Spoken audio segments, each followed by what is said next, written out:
Mahigpit na ipapatupad ng Department of the Interior and Local Government o DILG ang pagbabawal sa pag-inom ng alak sa kalsada at iba pang pampublikong lugar bilang bahagi ng pagpapalakas ng public safety at kaayusan sa mga komunidad. Bawal na ang mag-inom sa kalye. Bawal na ang maglatag ng mga silya at ng mga lamesa sa mga kalye at mag-inuman. Doon na nagagaling, number 1, ang away, number 2, ang sexual harassment. Bawal na. Kaya sabihan ko ang lahat, pasensyahan tayo. Pag kayo mag-inuman sa kalye, uhulihin namin kayo. Pag nasa loob kayo ng lansangan, walang problema. Pag nasa loob kayo ng mga pader nyo, nasa loob ng mga bahay.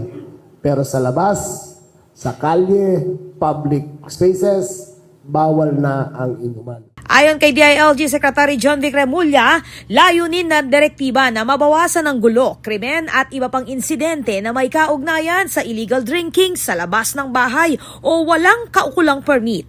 Kasabay nito, paiigtingin din ang pagpapatupad ng curfew para sa mga kabataan upang matiyak ang kanilang kaligtasan lalo na sa gabi. Meron na tayong enhanced curfew ordinances para sa mga 18 years old and below.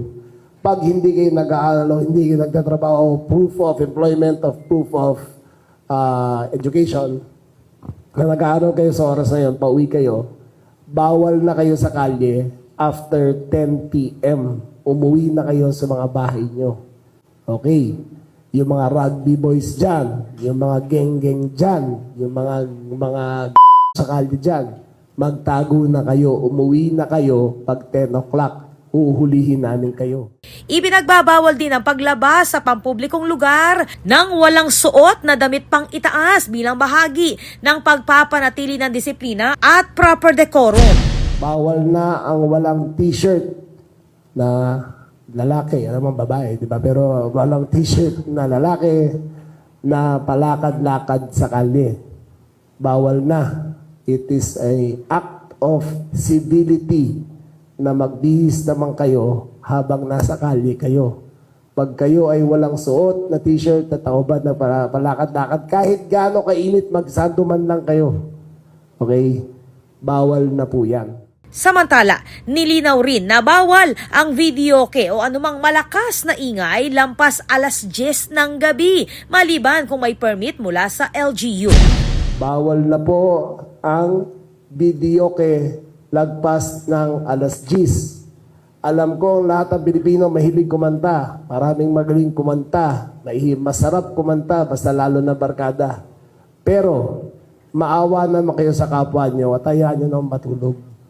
Pag alas 10, nagbibidyoke pa kayo, o kapitbahay nyo, nagbibidyoke, tumawag pa po kayo sa 911 at pupuntahan po ng pulisyan at papatigilin. Hinikayat ng DILG ang pakikiisa ng publiko at mahigpit na koordinasyon ng mga lokal na opisyal upang epektibong maipatupad ang mga nasabing patakaran. Ako po, Patricia Mamangon para King News Force Pampanga. Balitang tutuking Balen, susuyo.